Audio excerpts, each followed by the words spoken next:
అయితే దీన్ని టార్గెట్ చేసరికి పాకిస్తాన్కి అర్థం కాలేదు ఏం చేయాలో. ఎందుకంటే గట్టిగా ఇంకా టార్గెట్ చేస్తే గనక పాకిస్తాన్ న్యూక్లియర్గా ఇన్కాపబుల్ అయిపోతుంది.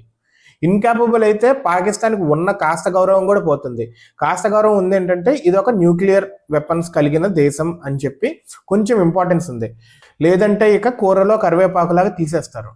దీంతో భయపడ్డ పాకిస్తాన్ అమెరికా దగ్గరికి వెళ్ళి, అయ్యా చూడు భారతదేశం మమ్మల్ని కుక్కలు కొట్టినట్టు కొడుతుంది, మా న్యూక్లియర్ సైట్స్ ను కూడా పేల్చేస్తుంది, ఇక మేము న్యూక్లియర్ గా ఇన్కాపబుల్ అయిపోతాం, దయచేసి మధ్యవర్తిత్వం వహించండి, ఏదో ఒకటి చెప్పండి భారతదేశానికి అని చెప్పి అమెరికా దగ్గరికి వెళ్ళింది.